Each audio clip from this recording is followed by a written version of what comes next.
Hi hello అందరికీ నమస్కారం. Welcome to శ్రీవారి ఫుడ్స్. ఇవాళ మన ఛానల్లో అయితే వేడిగా మునక్కాయ కర్రీ అనేది ఎలా తయారు చేసుకోవాలో చూద్దాం రండి.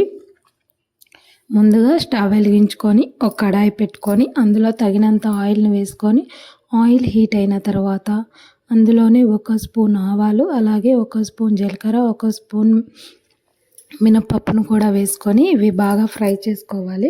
ఇవి చిటపటలాడేంత వరకు ఫ్రై చేసుకుంటే సరిపోతుంది. ఇందులోనే ఒక సన్నగా ఆనియన్ కూడా సన్న ముక్కలుగా కట్ చేసి వేసుకోవాలి. తగినంత కరివేపాకు, అలాగే 3 ఎండుమిర్చిలను కూడా సన్న ముక్కలుగా కట్ చేసి వేసుకోవాలి. చూసారుగా ఇవి బాగా గోల్డెన్ కలర్ వచ్చేంత వరకు ఫ్రై అవ్వాలి. ఇవి ఫ్రై అయ్యేలోపు మరొక పక్క ఒక మిక్సీ జారీ తీసుకొని టమాటాలను చిన్న ముక్కలుగా కట్ చేసి మిక్సీ పట్టి పక్కన పెట్టుకోవాలి.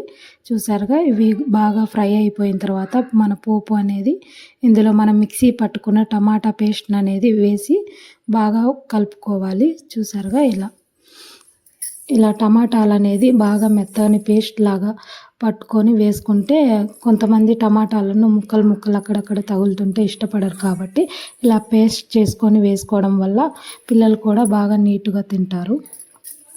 ఇందులోనే కొద్దిగా తగినన్ని వాటర్ కూడా యాడ్ చేసుకొని కలుపుకోవాలి. ఇవి బాగా ఒక పొంగు వచ్చేంత వరకు ఉడికించుకోవాలి. ఇవి బాగా ఉడికిపోయిన తర్వాత ఇందులోనే ఒక 1/2 టీ స్పూన్ పసుపును, అలాగే 1 స్పూన్ ఉప్పు, అలాగే 1 స్పూన్ కారాన్ని కూడా యాడ్ చేసుకొని ఇవి బాగా కలుపుకోవాలి. ఇవి మొత్తం గ్రేవీ మొత్తం కూడా ఆయిల్ పైకి తేలేంత వరకు ఉడికించుకోవాలి. చూసారుగా ఈలోపు మరొక పక్క మనం తెచ్చుకున్న మునక్కాయలను అయితే సన్న ముక్కలుగా కట్ చేసుకొని పెట్టుకోవాలి. చూసారుగా మొత్తం ఉప్పు, కారం, పసుపు అన్నీ వేసిన తర్వాత ఒకసారి కలుపుకొని ఒక 2 నిమిషాలు అట్లా ఉడికించుకున్న తర్వాత ఇందులో మనం కట్ చేసిన మునక్కాయలను కూడా వేసుకోవాలి. మునక్కాయలని సపరేట్గా ఉడికించుకోవడం వల్ల టేస్ట్ అనేది మునక్కాయలకు అనేది పట్టదనమాట. అందుకనే డైరెక్ట్గా గ్రేవీలోనే మునక్కాయలు వేసి ఉడికించుకోవడం వల్ల మునక్కాయ కర్రీ అనేది టేస్ట్ అనేది రెండింతలుగా అవుతుంది. కాబట్టి చూడండి, పక్కన ఉడికించుకోకుండా డైరెక్ట్గా కర్రీలోనే వేసుకొని మునక్కాయలు అనేది బాగా మెత్తగా ఉడికించుకోవాలి. ఈ మునక్కాయలు అనేది మూత పెట్టి ఉడికేలోపు మరొక పక్క ఒక చిన్న రోల్ తీసుకొని మనము మునక్కాయ కర్రీలోకి మసాలానైతే రెడీ చేసుకుందాము.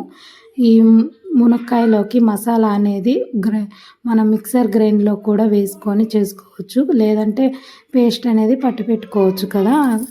అలా పట్టి పెట్టుకోవడం వల్ల టేస్ట్ అనేది అంత బాగోదు.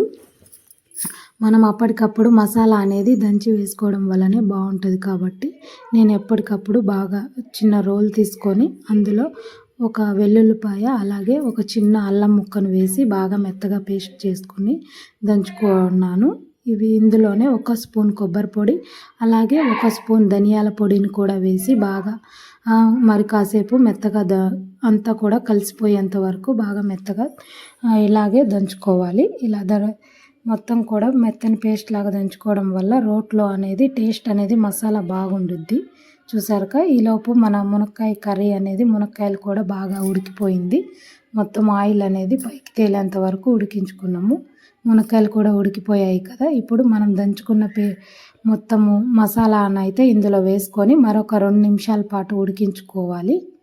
చూసారుగా మసాలా వేసిన తర్వాత బాగా కలుపుకోవాలి. ఇందులోనే కొద్దిగా గరం మసాలాను కూడా వేసుకోవాలి. ఈ గరం మసాలా వేసేది అనేది వీడియోలో లేదు, మీరైతే వేసుకోండి.